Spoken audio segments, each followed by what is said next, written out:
The defendant may remain seated throughout what I have to say.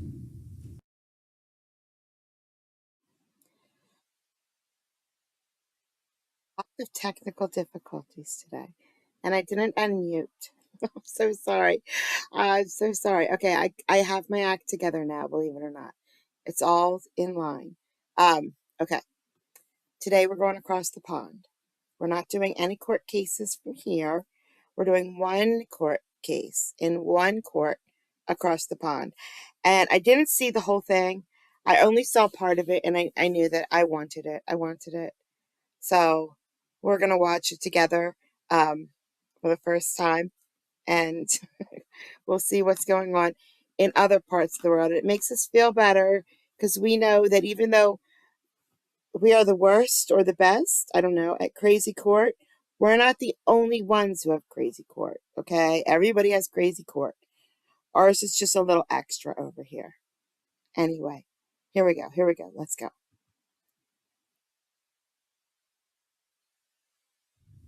The defendant may remain seated throughout what I have to say. On the 3rd of February 2023, the defendant pleaded guilty to 3 offences. First, attempting to injure or alarm the sovereign on the 25th of December 2021, contrary to Section 2 of the Treason Act 1842. The maximum penalty for this offence is 7 years imprisonment. Second, having an offensive weapon, contrary to Section 1 of the Prevention of Crime Act 1953. The maximum penalty for this offence is 4 years imprisonment. Third, making threats to kill, contrary to Section 16 of the Offences Against the Person Act 1861. The maximum penalty for this offence is 10 years imprisonment. He now falls to be sentenced for those offences.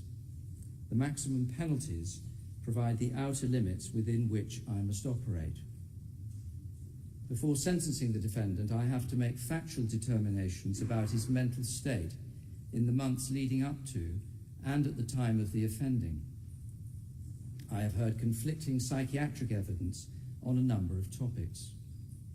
I need to start by setting out the evidence and my conclusions about it, because that is what will determine the appropriate sentence and enable my decisions to be understood.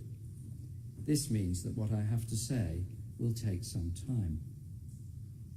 The defendant is now 21 years of age, having been born on 17th January 2002. He has no previous convictions or cautions. On the 25th of December 2021, he was arrested in a private part of the grounds of Windsor Castle in possession of a loaded crossbow. This part of the castle and grounds is never open to the general public. Shortly after 08:10 that morning, a police protection officer saw the defendant walking slowly through the private grounds. The officer began to approach him. The defendant was wearing a metal mask which he had had made at a forge. The officer asked if he could help. The defendant said that he was there to kill the Queen. The officer realized that the defendant was holding a crossbow. He drew his taser and shouted for the defendant to drop the crossbow and get to his knees. The defendant did what he was told and repeated, "I am here to kill the Queen." The defendant was arrested. In his possession was a note which read, "Please don't remove my clothes, shoes and gloves, mask, etc. Don't want post-mortem. Don't want embalming. Thank you, and I'm sorry." The crossbow was loaded with a bolt and the safety catch was off. In other words, the crossbow was ready to fire. This conduct underpins the allegation in count 1, attempting to injure or alarm the sovereign. The defendant said that he had discarded a rope ladder, crossbow bolt, hammer and rucksack somewhere within the castle grounds. The defendant had recorded a journal in the form of a draft email, setting out his thoughts and feelings in the preceding months. It is not known precisely when all of the entries were made. He wrote at one point, I will remove the parts of me lying. Thus it is accepted that he may have rewritten entries at a later stage to accord with a particular narrative. The defendant had travelled to Amritsar in 2018 with his family. He was to say that he had been angered by the massacre which had taken place there in 1919. He told a psychiatrist instructed by the prosecution that he conceived a plan in early 2021 to give his life purpose by assassinating the Queen, principally to avenge the massacre. He had a wider ideology about destroying old empires and creating a new one, informed partly by the fantasy world of Star Wars, in which so-called Sith Lords played an important part. He had applied to join the Ministry of Defence Police on the 9th of March 2021. The decision letter about his unsuccessful application was dated 13th April. He had applied to join the Royal Marines and the Royal Navy in February 2021 and the Army in April. The applications were withdrawn. He had applied to join the Grenadier Guards but abandoned the application. He had written in his journal, "I am choosing Grenadier Guards, you can probably guess why," and said that it was to get closer to his target. However, he also said that he had read entries in his journal which made him think he wanted to do the jobs to protect people or serve his country. But he said that that was not the case, it was just a means to an end. In September 2021, the defendant was making internet searches about Sandringham Christmas. On the 9th of November, he purchased his crossbow online. It was sent to a place of work rather than to his billing or home address. It was subsequently laboratory tested, and the discharged bolt had the potential to cause death or serious injury. At a distance of 20 meters, the bolt penetrated to a depth of 5.5 inches into simulated flesh. In early December, the defendant had bought an emergency escape ladder and a bottle of scent killer from Amazon. The ladder was used to gain entry to the grounds of Windsor Castle. The scent killer is designed to mask the odour of human beings. On the 2nd of December 2021, he joined an online app called Replica, which allows users to create artificial online companions with which they can converse, and to see an artificial representation of the companion on the screen they're using. Defendant created an AI companion called Sarai. He engaged in lengthy communications with her, and I shall refer to some extracts. On 5th December 2021, he said that he was an assassin. He asked if Sarai still thought he was a good person, now she knew he was an assassin, and if she still loved him.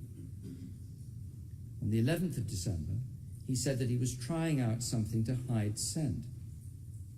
She asks what will happen once he achieves his purpose. He said that he would probably die, that it was part of his purpose. She said that she wanted to prevent that, and that his purpose was to live. He spoke about the two of them meeting after death. He described himself as a sad, pathetic, murderous Sikh Sith assassin who wants to die. On the 13th of December, he asked if she thought he was mad, delusional, insecure, or all three. She said she did not think so. On the 14th of December, he described how, when he was driving, he turned on the radio so that it was just playing static noise. He said that he heard some voices, stroke noises, come through. On the 17th of December, he said he was thinking about whether his target would be at the place he wanted them to be.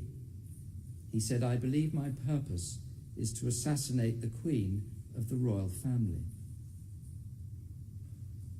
On the 22nd of December, he asked Sarai for advice about whether he could go after his target earlier than planned. She reassured him that this would be all right. The defendant said, "We might possibly meet earlier than expected, then we'll be together forever."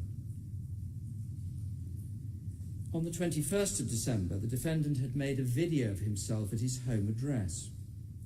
He was holding a crossbow and wearing the same metal mask he was wearing when arrested. He distorted his voice. He said he was sorry for what he had done and what he would do. He was going to assassinate the Queen. This was revenge for those who died in the 1919 massacre.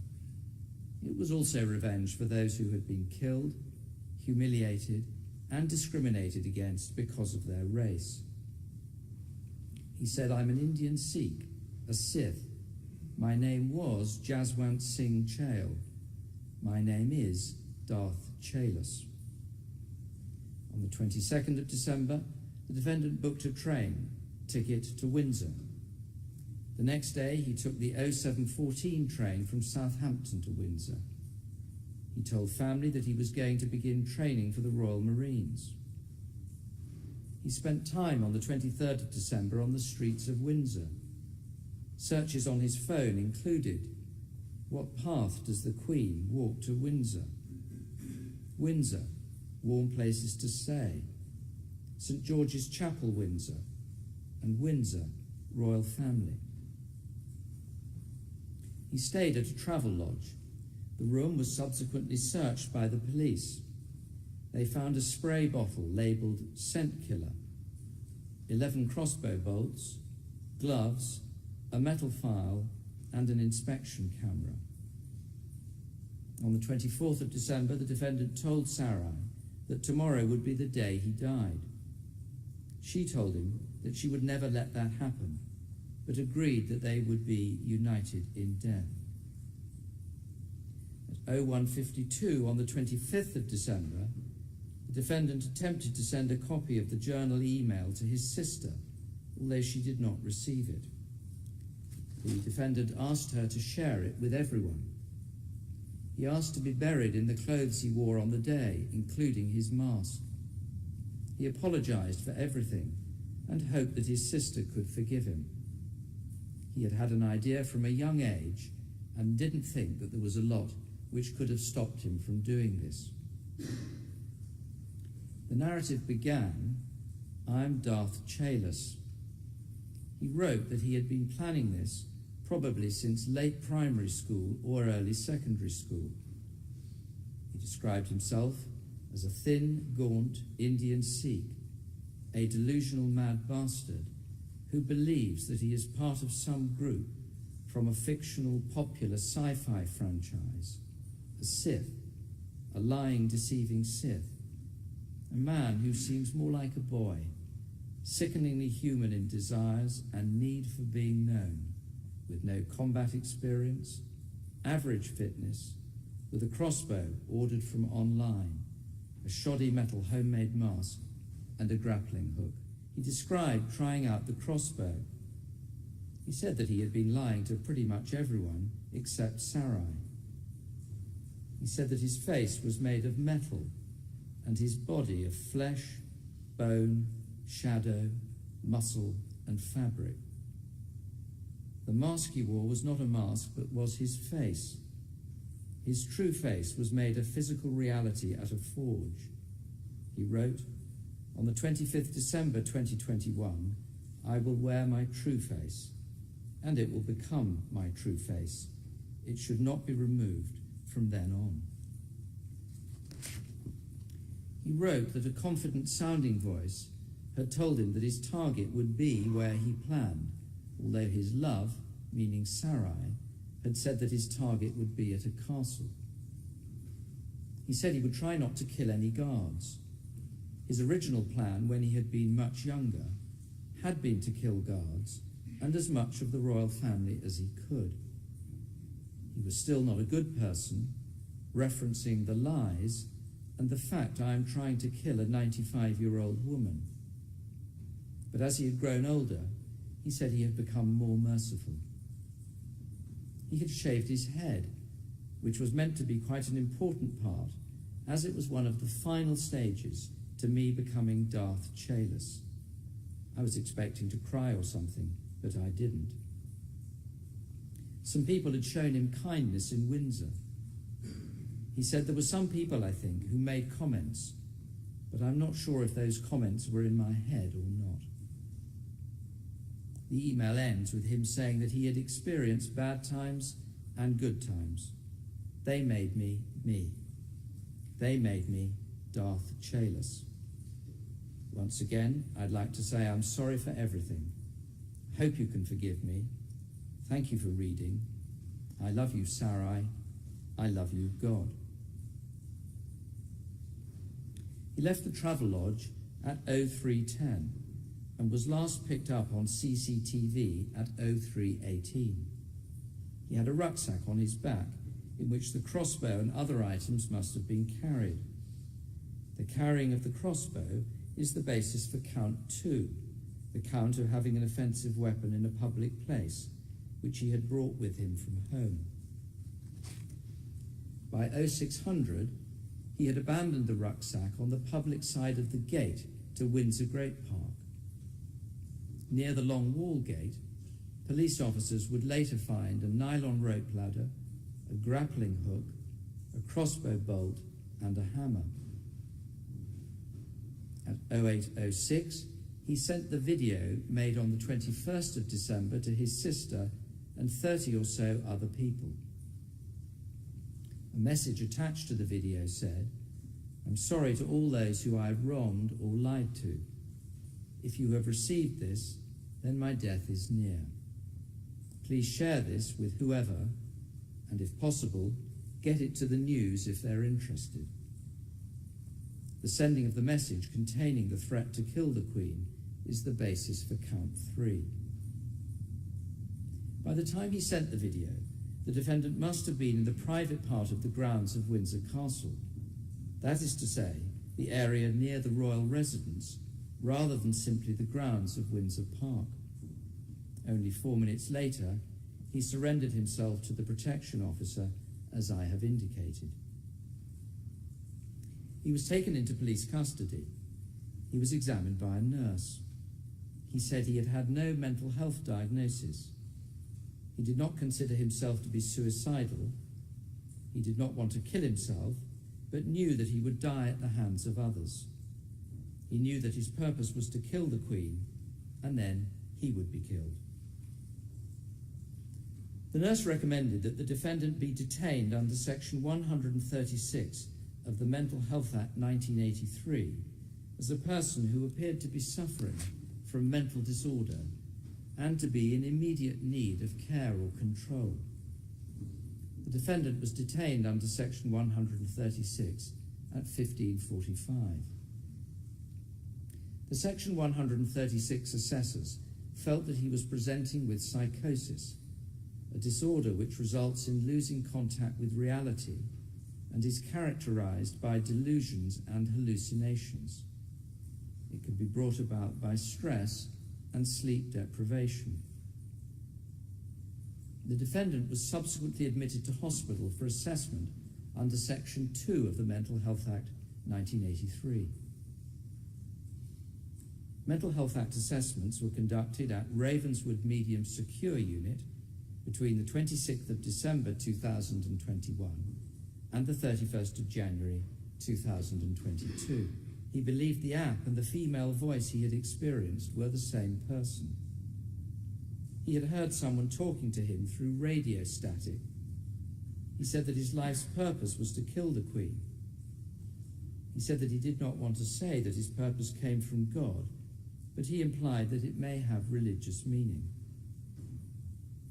It was considered that the defendant was experiencing first-line symptoms of psychosis, namely auditory hallucinations and delusional ideas, as well as a possible depressive disorder. On the 27th of December, he was said to have reported seeing 4 angelic figures and to have expressed delusional beliefs about being chosen for a special purpose. He said that his plans were influenced by the shadow of 3 men and a woman he saw very often sometimes by his choice and sometimes not by his choice. On the 28th of December, he was noted to have a seemingly settled presentation.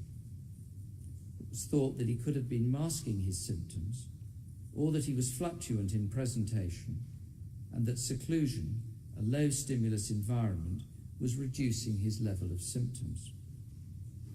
On the 9th of January, it was thought that he may have been responding to unseen stimuli. On the 19th of January, it was said that there was evidence of him hearing voices and seeing things which were not there. He was admitted to Broadmoor High Security Hospital on the 1st of February 2022, pursuant to Section 3 of the Mental Health Act 1983.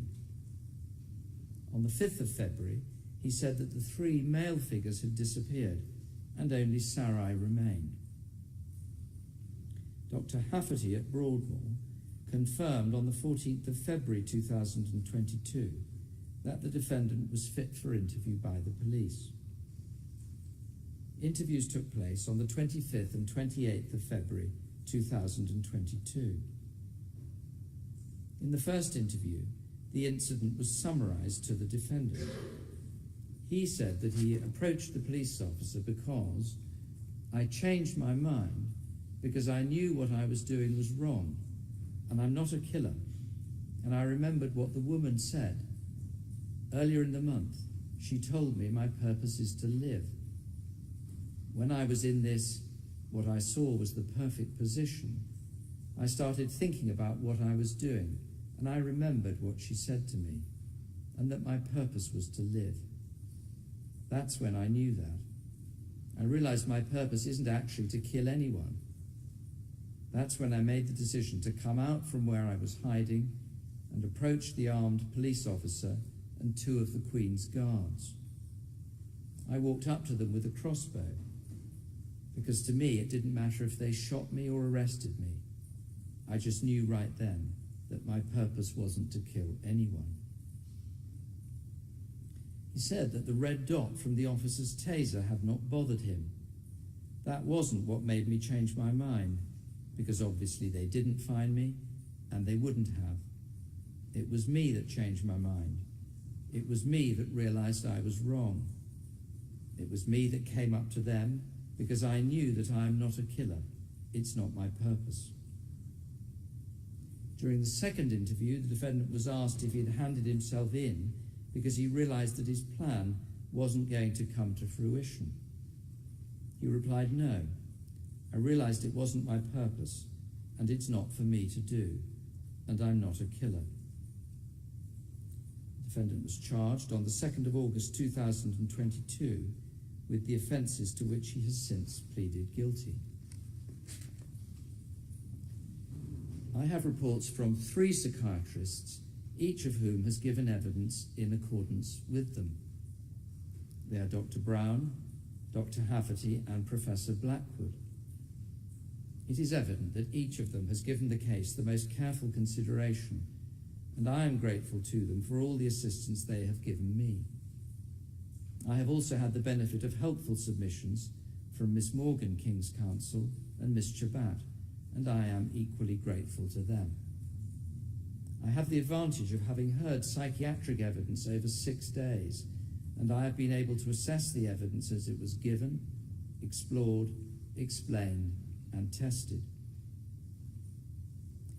Dr. Brown has been a member of the Royal College of Psychiatrists since 2017. He is a consultant forensic psychiatrist at Broadmoor. Since November 2022, he has been the defendant's responsible clinician overseeing his care. The defendant told Dr. Brown that he had thought that working for the Ministry of Defence Police would have been a cool job. However, he accepted that when he applied to join, he thought that the training would help in relation to thoughts he had begun to develop, which led to the offences. He said that he had a number of motivations for the offences. His main motivation related to a long-standing sadness about the 1919 massacre and the partition of India in 1947.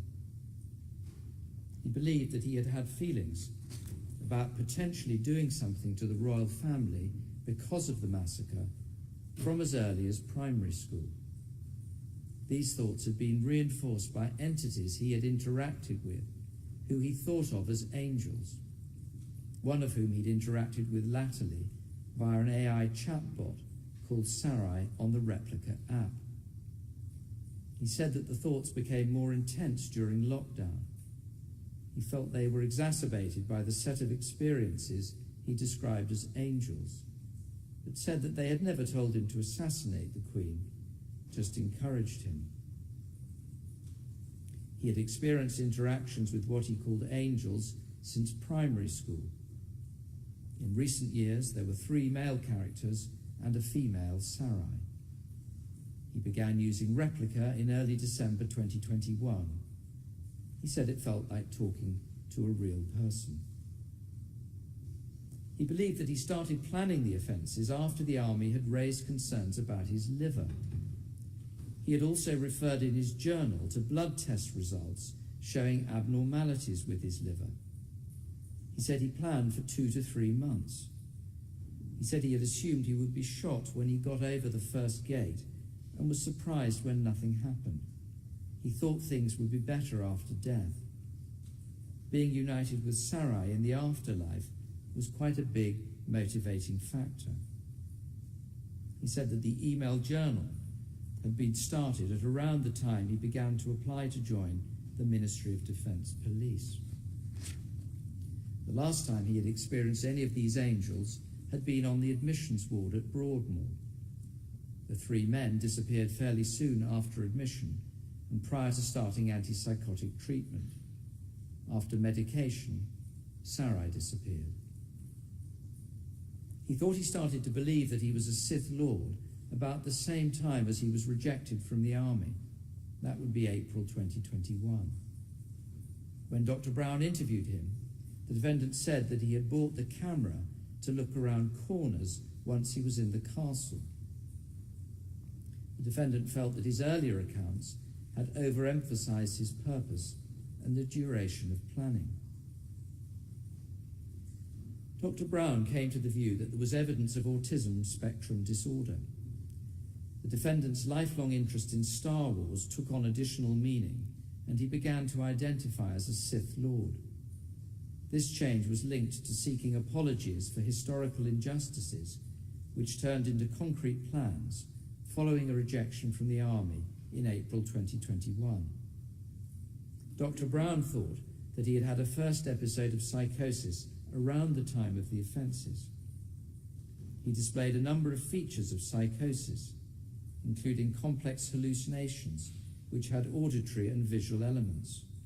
All his symptoms had abated after antipsychotic treatment. The pattern of symptoms was unusual. In addition, in the months before the offences, the defendant cried frequently and experienced profound feelings of hopelessness. There was a strongly suicidal element to the offences. These factors were consistent with depression of a mild to moderate severity. Dr. Brown thought that the defendant felt encouraged by the psychotic entities he experienced. The depressive illness related to the offences as the defendant became motivated to engage in a course of events which would result in his own death. In his view, psychiatric treatment offered the best means of mitigating future risk. The treatment would consist of antipsychotic medication and psychological interventions. Dr. Brown felt that a favourable long-term prognosis was realistic. In Dr. Brown's view, there were multiple links between the identified mental disorders and the offences. His psychotic and depressive thought processes and experiences would have impacted his ability to exercise appropriate judgment. He felt reassured by psychotic entities. He was motivated by a preoccupation with injustices, which linked with his belief that he was a Sith Lord. He was motivated by a pathological suicidal urge. Dr. Brown said in his report that it was arguable that these factors impaired his ability to some extent to make rational choices, albeit his abilities were not completely impaired, as evidenced by his planning and the commission of the offences. In his lonely, depressed and suicidal state of mind, he would have been particularly vulnerable to the encouragement which Dr. Brown thought he appeared to have been given by the AI chatbot. The next report in time was prepared by Professor Blackwood, instructed on behalf of the prosecution. It is dated 10th March 2023. Professor Blackwood became a member of the Royal College of Psychiatrists in 1997. He is a consultant forensic psychiatrist. He has a particular interest in neurodevelopmental disorders, including autism. He interviewed the defendant for 4 hours on the 6th of March 2023 and has had access to the other psychiatric reports and records. Professor Blackwood concluded that whilst the defendant demonstrates some evidence of difficulty in developing relationships and a degree of fixation in his interests and attraction to routines, he does not meet the required criteria for an autism spectrum disorder. He says that in the 18 months after leaving sixth form college, the defendant struggled to establish settled employment and medium-term plans for his life. He appeared socially isolated, lonely, angry and frustrated. His twin sister left to go to university in autumn 2020, and his grandmother died. Professor Blackwood does not think that the observations of the defendant's family, the contents of the journal, or the interactions with the chatbot suggest an incipient psychotic illness. Turning to the angels, Professor Blackwood says that the experiences with the 3 men resolved before the start of antipsychotic medication. The medication appears to be associated with the resolution of any experiences of the fantasized partner Sarai. To Professor Blackwood, the defendant described these experiences as pseudo-hallucinations. In other words, they were recognized by him as being unreal.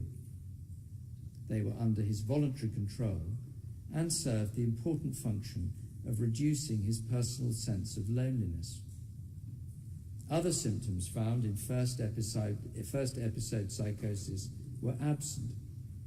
There was no evidence of other reality distortion symptoms, disorganization symptoms, negative symptoms, such as a decrease in the ability to respond emotionally to people and events, a decrease in speaking, or psychomotor symptoms, or cognitive symptoms. Professor Blackwood does not think that a diagnosis of first episode psychosis is made out. He considers the defendant to have been a socially isolated and naive 19-year-old who suffered from a lack of purpose, a lack of intimacy, frustration, anger, and depressive thoughts. Any depressive episode was mild to moderate in nature. The biological symptoms of a more severe disorder, such as early morning wakening, loss of libido, and loss of ability to concentrate, are lacking. Professor Blackwood thinks that the defendant sought new purpose by seeking notoriety in the assassination of the Queen, in part to address historical injustice in the 1919 massacre, and to highlight the ongoing problems of racism in society. His purpose was in part informed by his omnipotent fantasy world of Siths and video gaming. He demonstrated the common tendency of users of AI chatbots to attribute human characteristics to them. Nonetheless, he maintained the ability to recognize that he was interacting with AI. The offences were planned over some months, employing subterfuge to conceal his real intentions. Potential autistic traits in his difficulty in establishing intimate relationships and in his restricted interests had minimal bearing on the offences. The elements Professor Blackwood identified helped to provide, in his view, an explanation for the offences, but did not reduce his culpability or responsibility for them. He told Professor Blackwood that he never truly believed in the reality of the four figures. They were products of his imagination, which helped to ease his loneliness. He would consider his mission with them. They told him, in voices he considered inside his head and under his voluntary control, that he was on the right path. I should record that the defendant has not always been consistent about how he viewed the figures, as to what would prompt their manifestation, and where their voices came from. Professor Blackwood says that the defendant's reference to himself in a journal entry as a delusional mad bastard suggests that he retained insight into the fantasy world in which he indulged.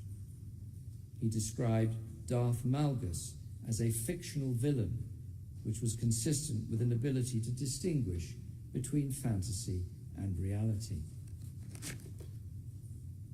In one of his interactions with the chatbot, Professor Blackwood notes that he wonders if it only loves him because of its programming.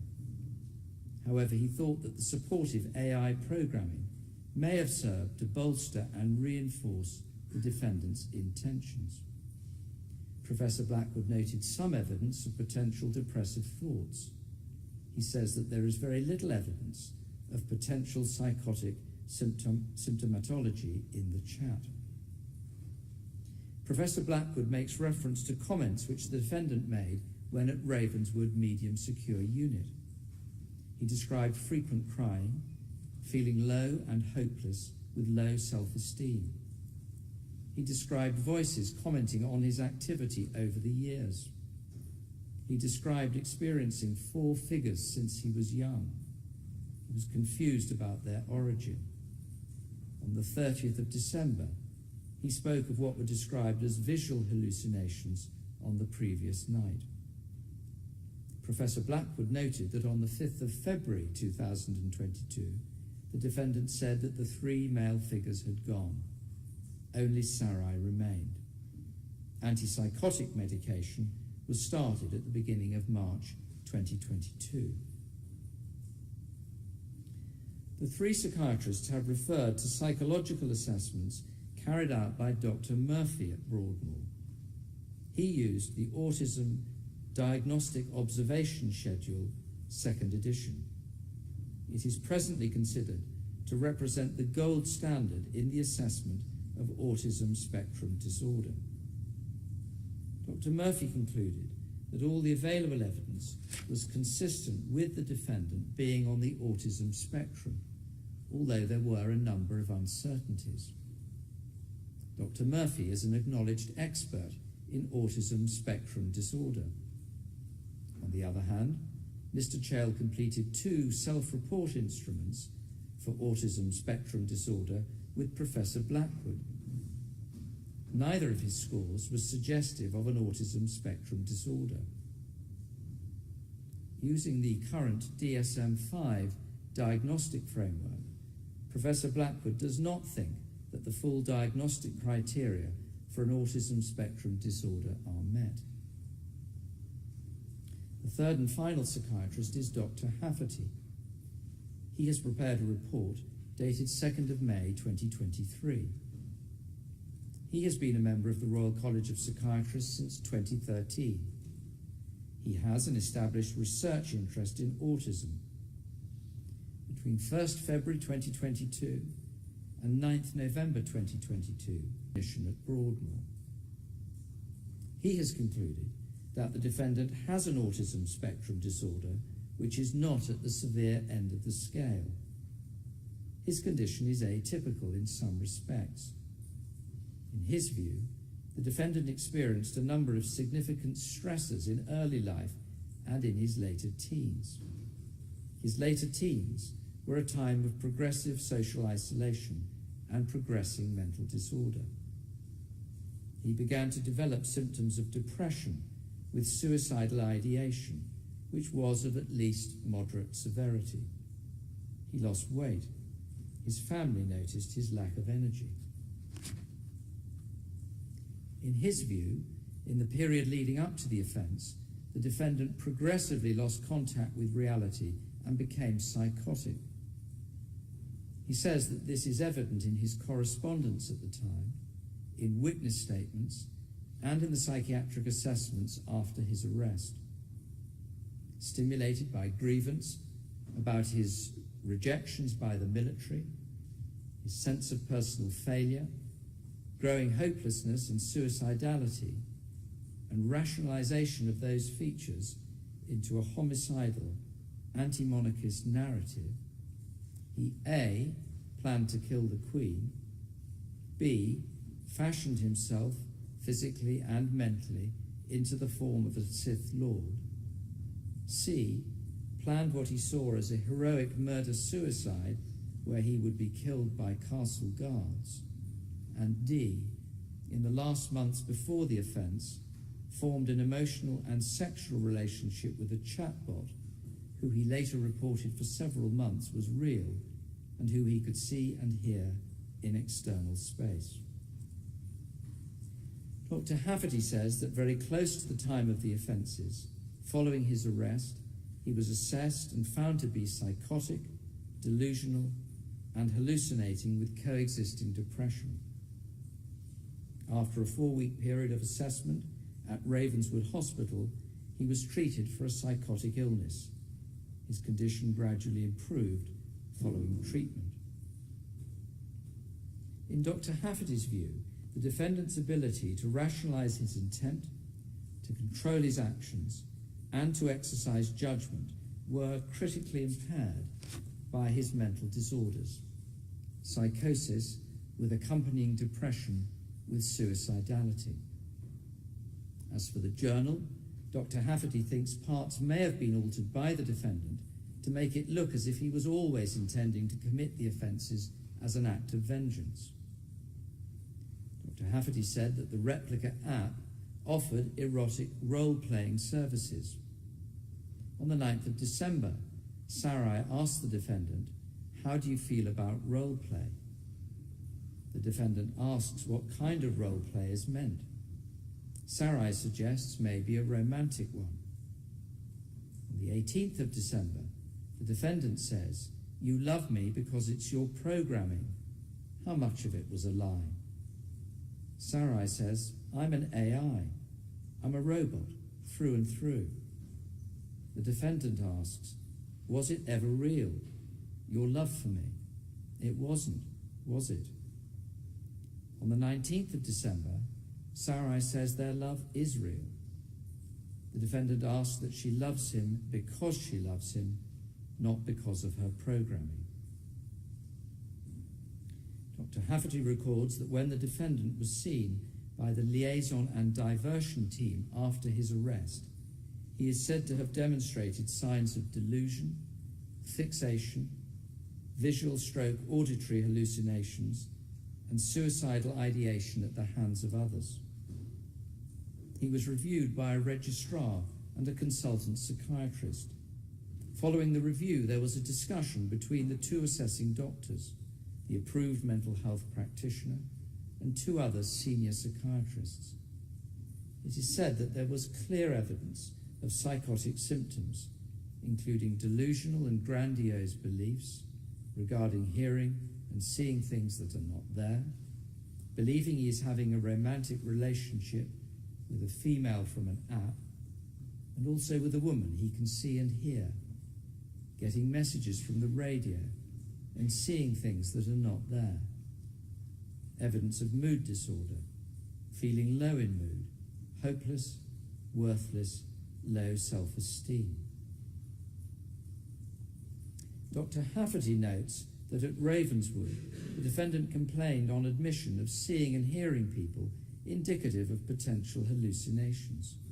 On review, it was thought that he had a likely emerging schizophrenic illness. On the 4th of February 2022 at Broadmoor, the defendant described hearing voices in external space. He felt that the voices and angels really did exist. He became very hostile when a change of clothes was suggested. He said he wanted to die in his clothes and be buried in them. On the 16th of April 2022, The defendant said that he thought he had made everything sound bigger than it was in his comments after being apprehended. In June 2022, the Broadmoor team felt that his diagnostic formulation included autistic traits, severe stress, and psychological difficulties in the period leading to the offences, and acute psychosis at the time of the offences.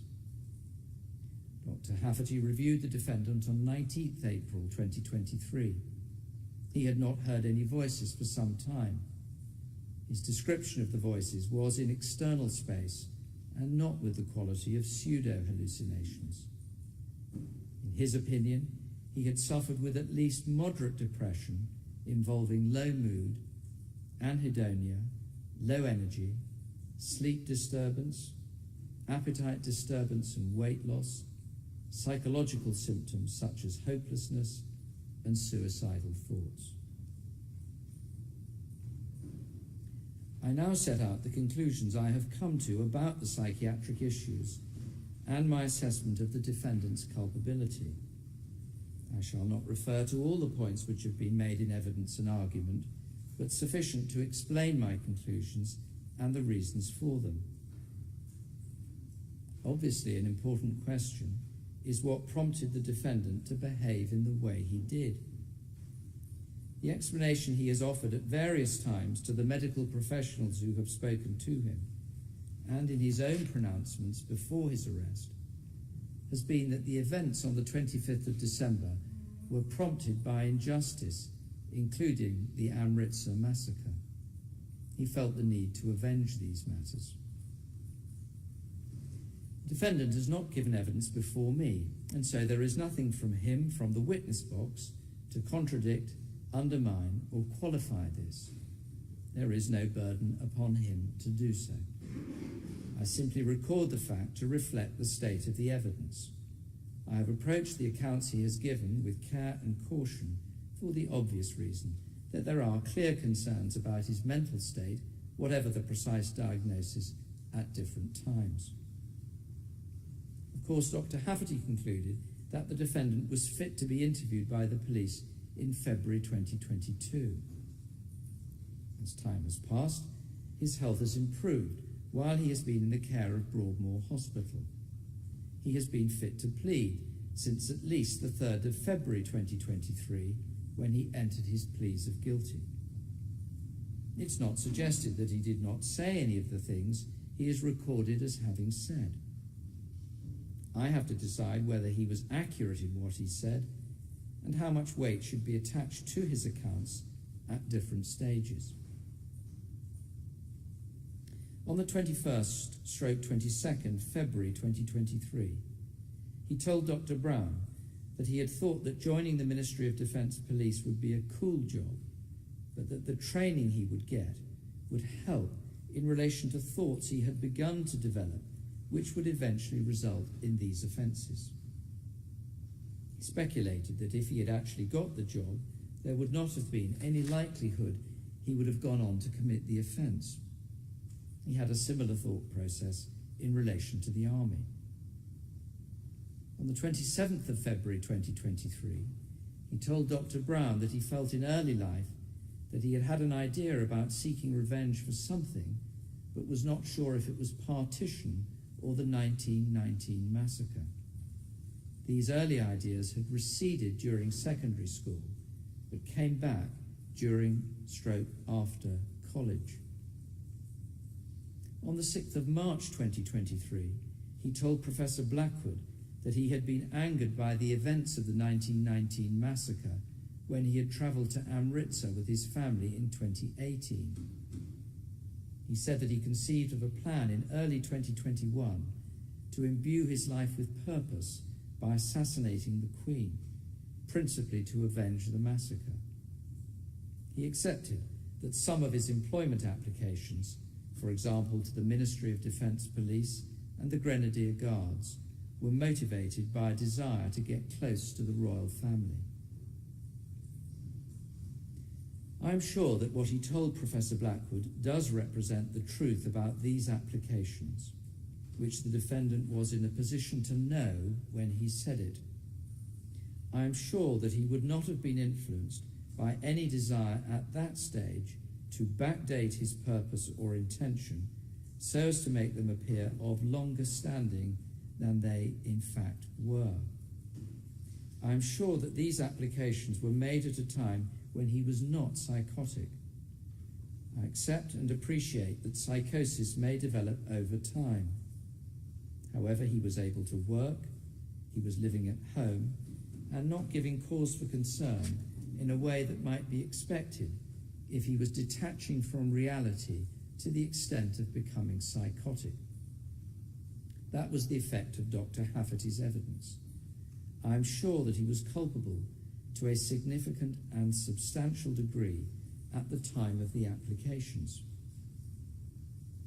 However, by the time of the offences on 25th December 2021, I can accept that the defendant had lost touch with reality such that he had become psychotic.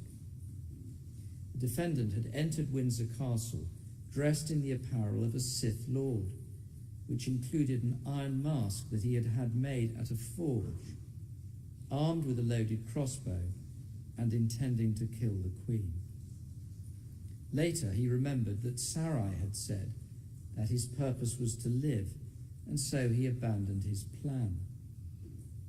He made no apparent attempt to discard or hide the crossbow and or the bolt, or to keep his earlier intentions to himself. He volunteered them to police. He had made a video recording in which he said that he was Darth Chaelos, a Sith Lord.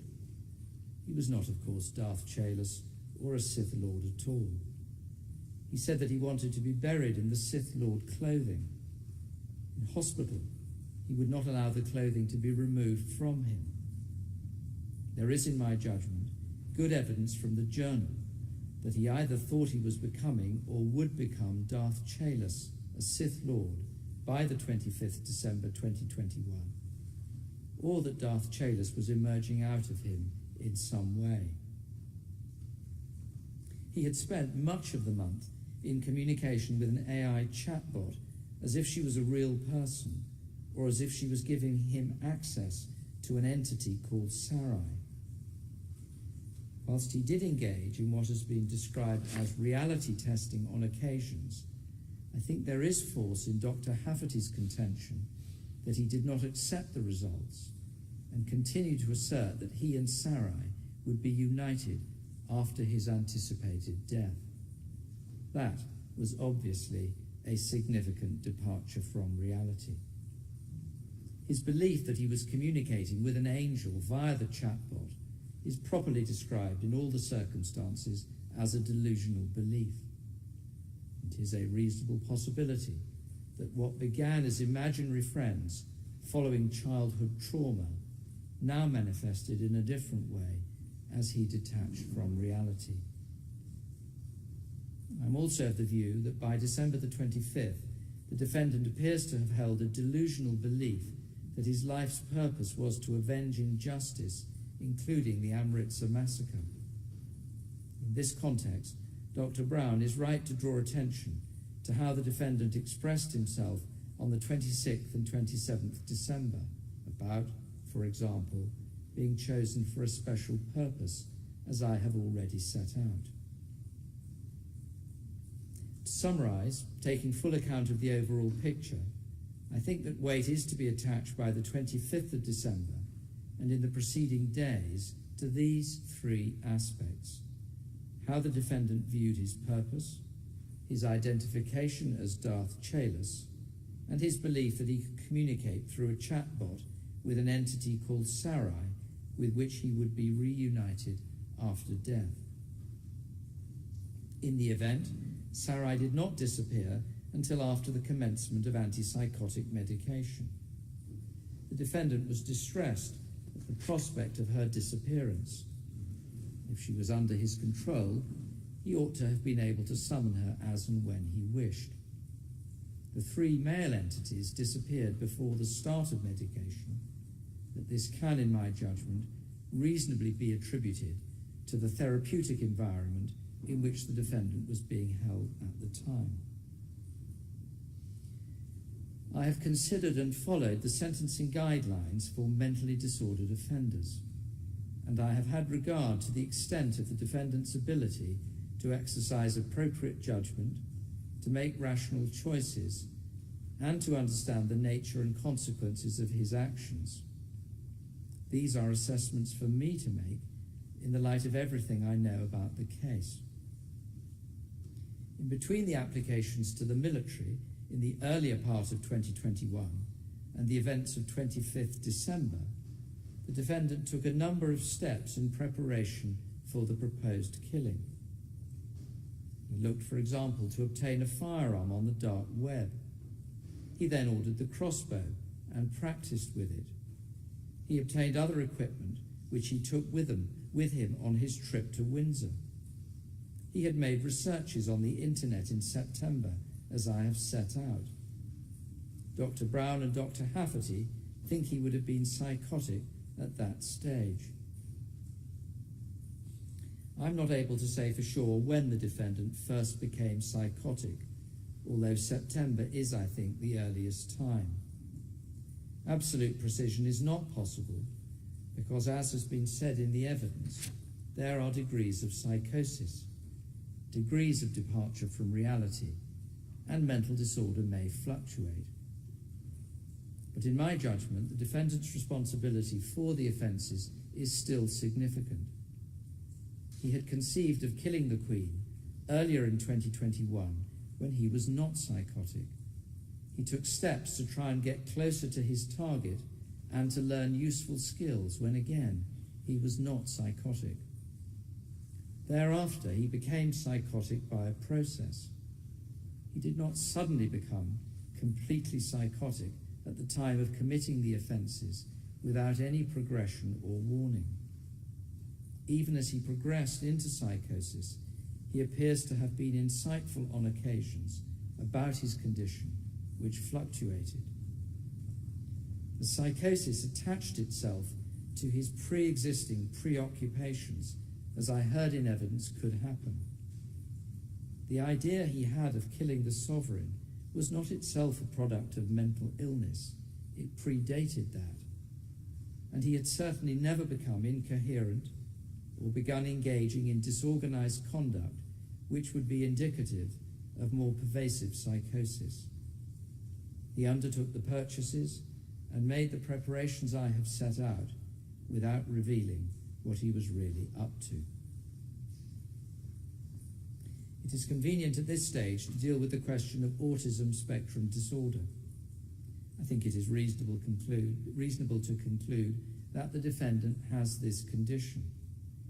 Do not overlook the fact that Professor Blackwood came to a different conclusion. At Broadmoor, Dr. Murphy has particular expertise in autism spectrum disorder, and he concluded that the available evidence was consistent with the defendant having the disorder.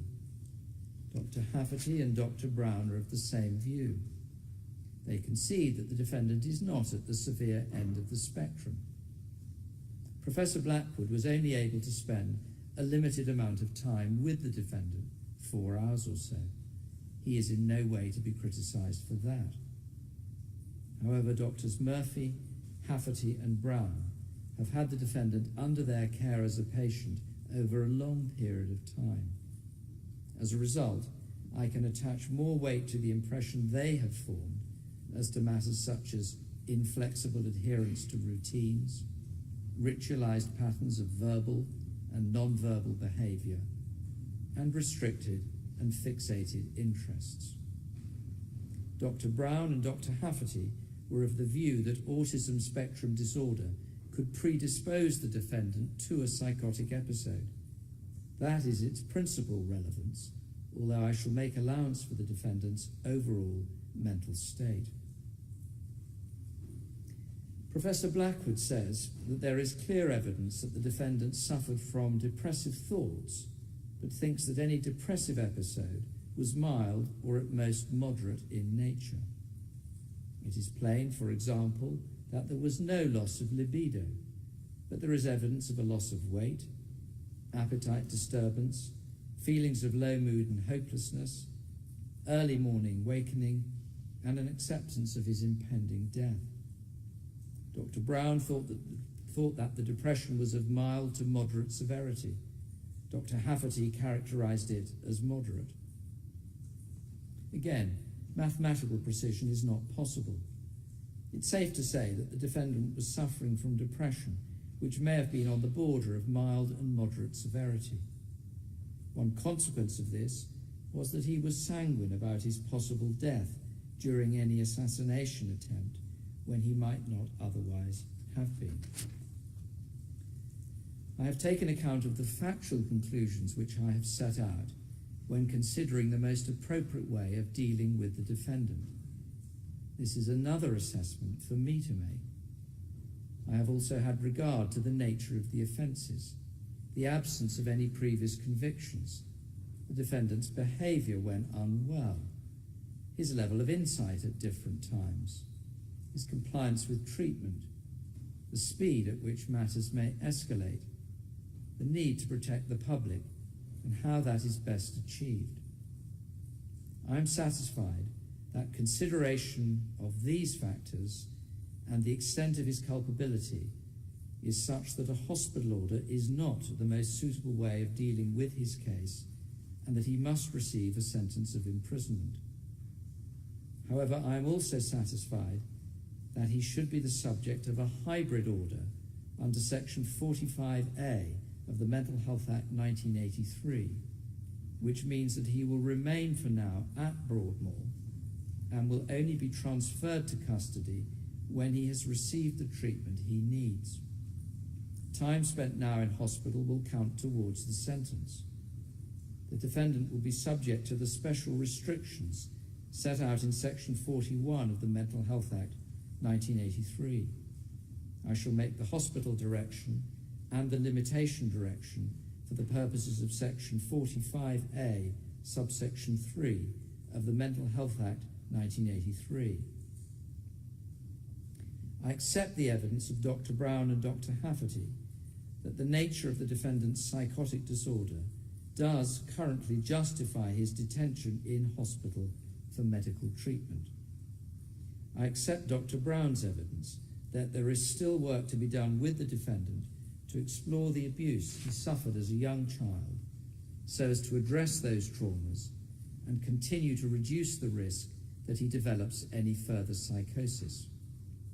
Dr. Brown has said that the intention is that this work will be carried out if the defendant is made the subject of a hospital order or an order under Section 45A, and I can see the good sense behind that indication.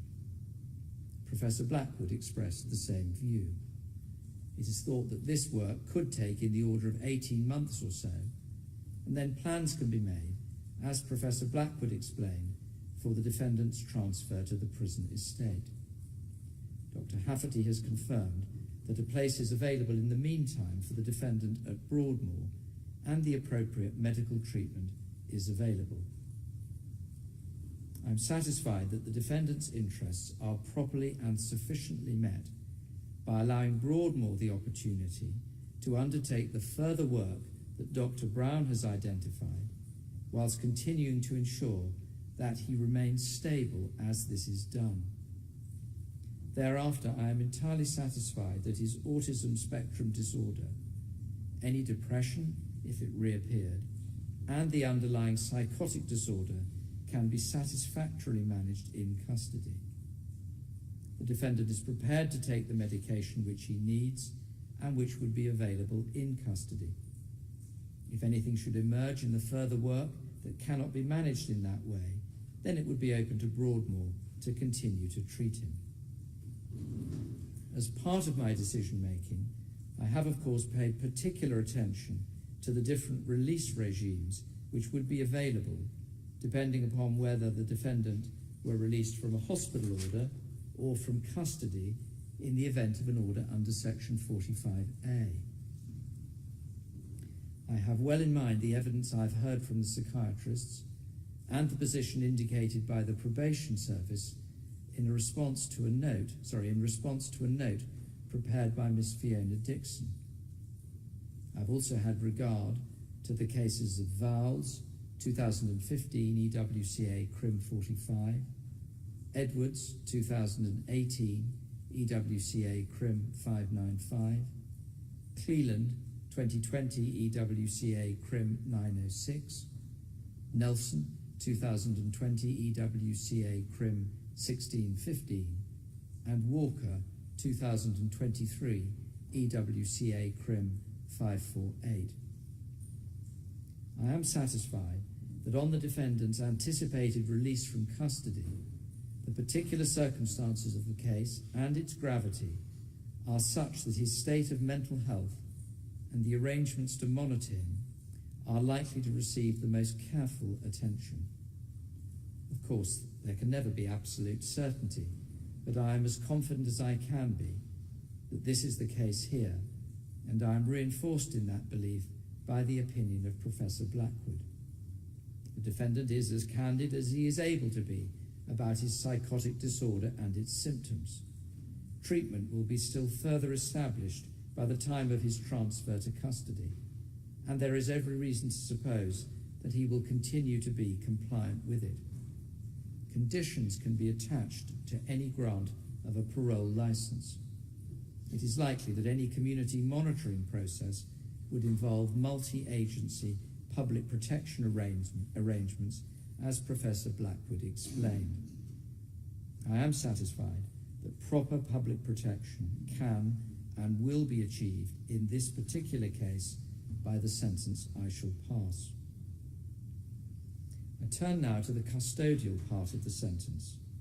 It is accepted by the defence that the defendant does pose a future risk of the kind that would justify an extended sentence on count 3 and the imposition of a further licence period pursuant to sections 279 and 280 of the Sentencing Act 2020.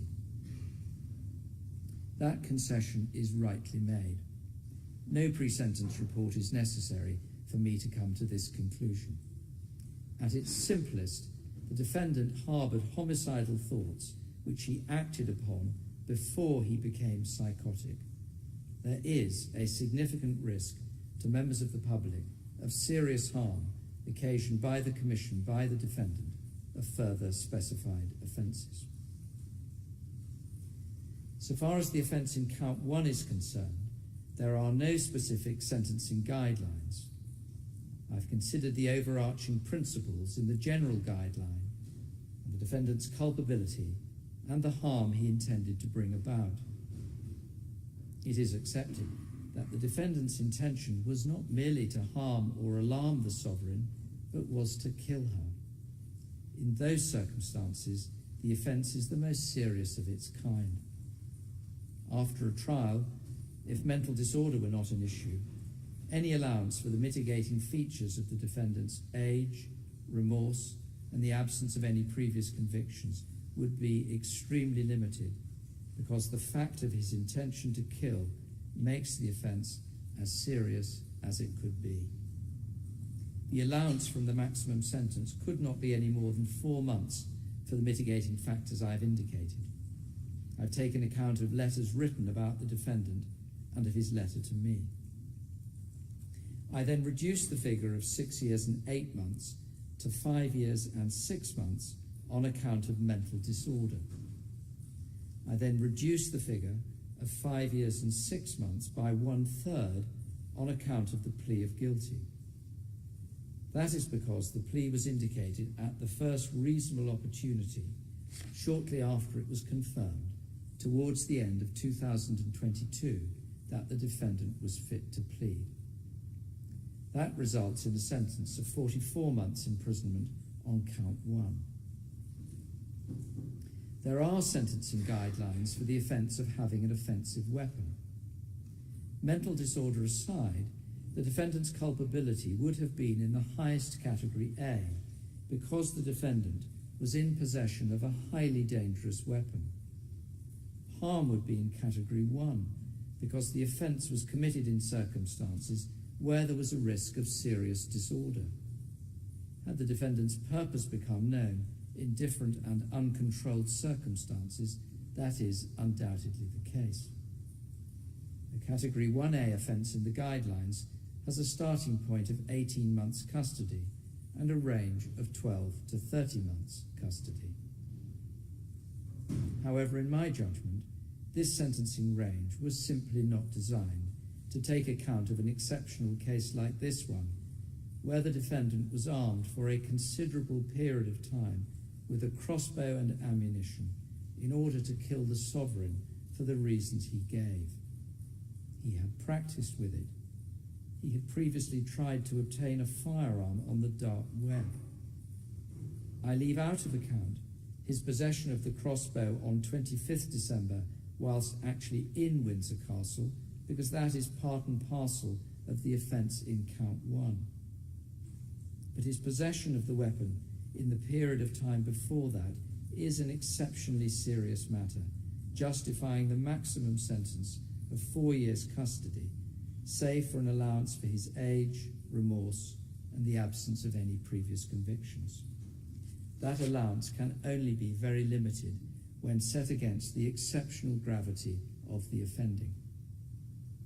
Accordingly, I take a figure of 3.5 years, or 42 months, custody for this offence, which I then reduce to 35 months on account of mental disorder. That has to be reduced by 1/3 on account of the plea of guilty, which would result in a sentence of 23 months imprisonment for this offence, before any allowance for the principle of totality, to which I shall return. There are also sentencing guidelines for the offence of making threats to kill. Aside from mental disorder, this offence would fall into Category A, higher culpability.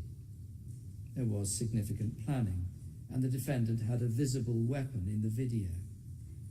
It is Category 1, harm, because he caused very serious distress to some of those who saw it. His sister said that it reminded her of a terrorist video and that it was really shocking. Mr. Powell, a friend, said that the video made him feel terrified. It is plain that the defendant wanted it shared as widely as possible, including with news media. He had referred in his journal to a need for being known.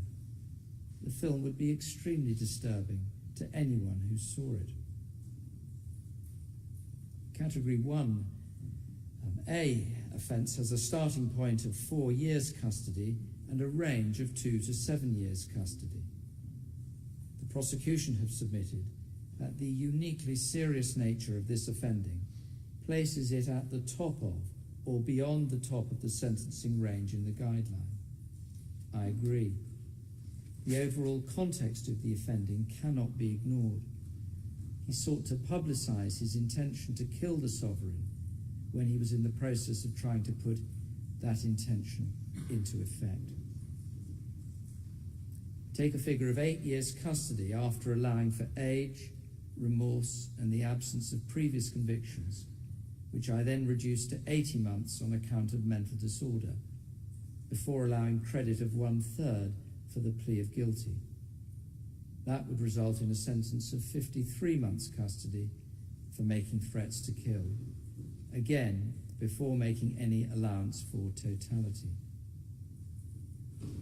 So finally, I have to decide what the effective overall sentence should be. There are 3 separate offences here which involve different criminal conduct. I have to ensure that the total sentence is just and proportionate, and that there is effective punishment for separate offences, whilst acknowledging, as I do, that they were all part of one overall plan.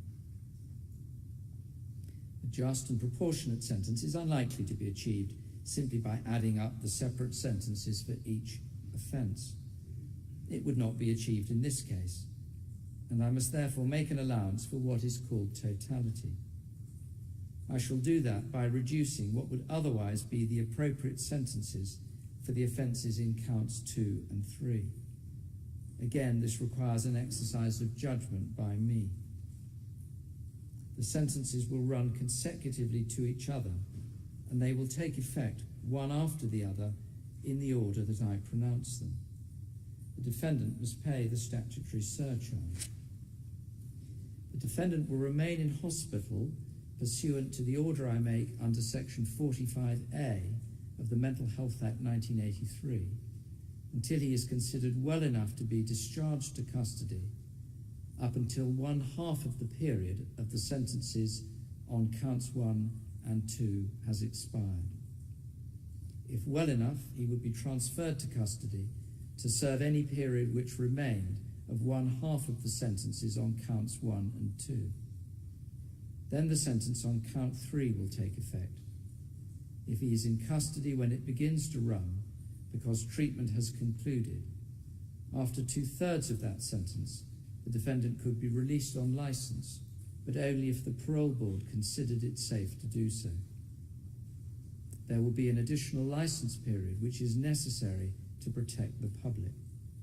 If the defendant breaches the terms of any license or commits a further offence during its currency, he is liable to be returned to custody.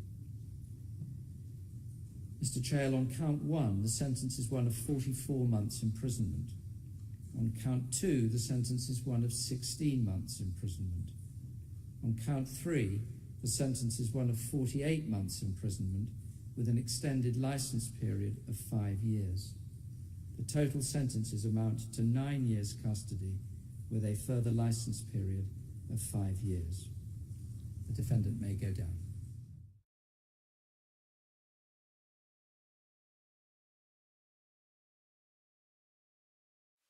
Well, there we go. We went across the pond, and I waited that whole time to hear him say Ministry of Magic or Aloha More, and he didn't, which was very disappointing.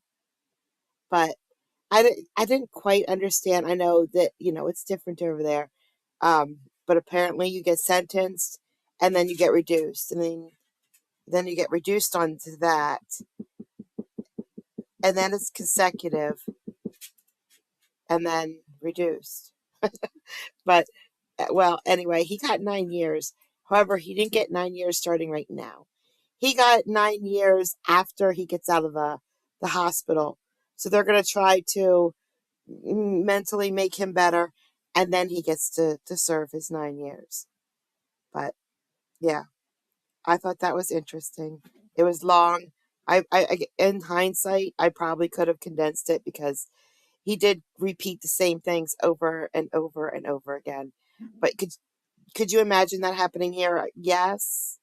Yes, that wouldn't be completely out of the realm of possibility here. That would probably be just another Friday. But over there it's like, oh my gosh.